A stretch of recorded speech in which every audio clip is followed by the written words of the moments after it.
I remember, one mission that we did, there was like a freaking IED that blew up, and they used like 7 anti-tank mines on it was like I feel like it might've been like if it was an up-armored Humvee, it was definitely not very up-armored. And I mean, just blew this thing.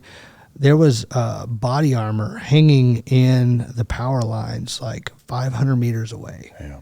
Like, we went in there because they couldn't find the turret gunner. Like I said, to trace my roots back to the turret gunner. They couldn't find the turret gunner.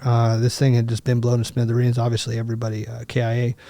And I remember it was right next to this canal. And so we're looking for this dude that was a turret gunner, and but there's all the sniper fire going on and stuff. And so I take a tactical pause, like I sit down next to this tree to take a piss, and I pull my dry suit down, because we were getting our dry suit to get in the water. I pull my dry suit down and I lean against a bush, and literally taking a piss, and my arm, I feel something kind of cold on my arm.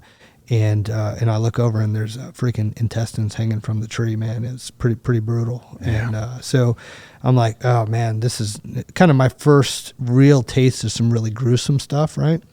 And so then we go looking in the canal, and so we're getting ready to dive, but we're like, hey, well, let's do just a sweep of what we can, as deep in as we can go.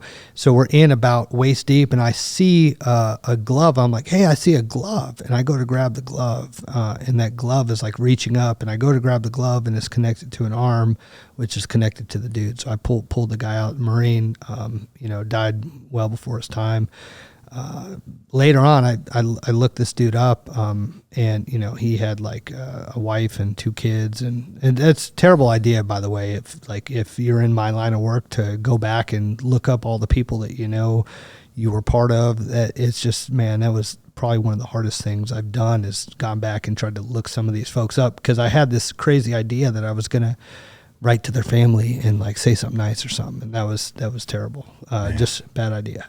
But so I pulled this dude out, and this is where I learned some weird techniques. Like story is a little gruesome, and I don't mind sharing it, but we're trying to figure out, well, put this dude in a body bag. You want to get all his bros away. You don't want them to see, pulling this dude out, and they all kind of want to see their friend. So you put him in a body bag, and, cutting holes in the body bag so the water will drain out as you're going to pull him out. And so you get everybody away. So I'm like the idiot that's like, okay, as we're pulling him out, I'm going to stand at the very back and like hold the head, and like trying to be all somber. And all of a sudden, man, all this just dead guy juice just flowing in my face and my mouth, is like choking, trying to get this freaking.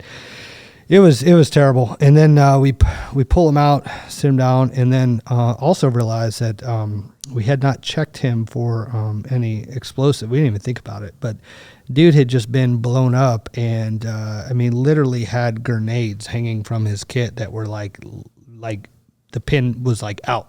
We didn't even think about it. So we pull all the grenades off and all that stuff, and end up doing a dignified transfer, which was my first one. And I remember I shared with you, this was kind of when I first found faith right before that, which was really good, because I led my team in like a prayer. I was like, hey guys, let's pray for this guy, man. This guy was a war fighter. He's a hero. Let's pray for this guy. So I led a prayer as a young, E4 still, because I was still, Article 15, and said a prayer in the team all joined in. And hindsight, like years later, man, there was a guy that was a team commander on that, and I read an article he wrote in like the Air Force Times or something.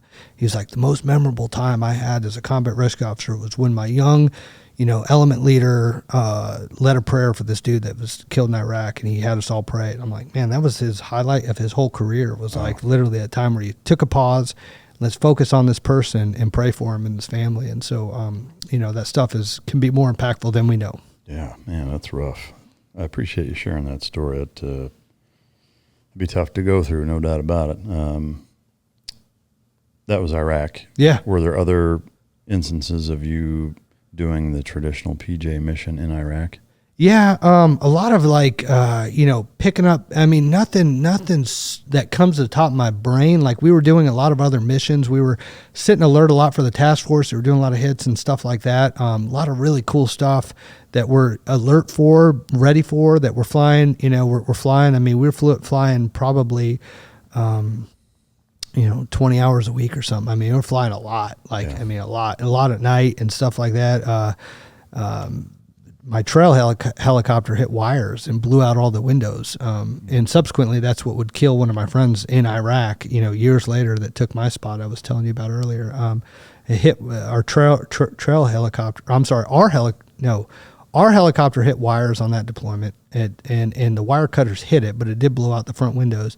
And our trail helicopter took an RPG round and in the tail and didn't explode, but like literally right in the cell. So we had some real near misses just flying on some of these missions. Yeah. But most of my memories come from when something was either jacked up or something went wrong. Like, somebody dies on you or, you freaking get an RPG lobbed at you. So those are things I remember. I remember getting shot at a lot.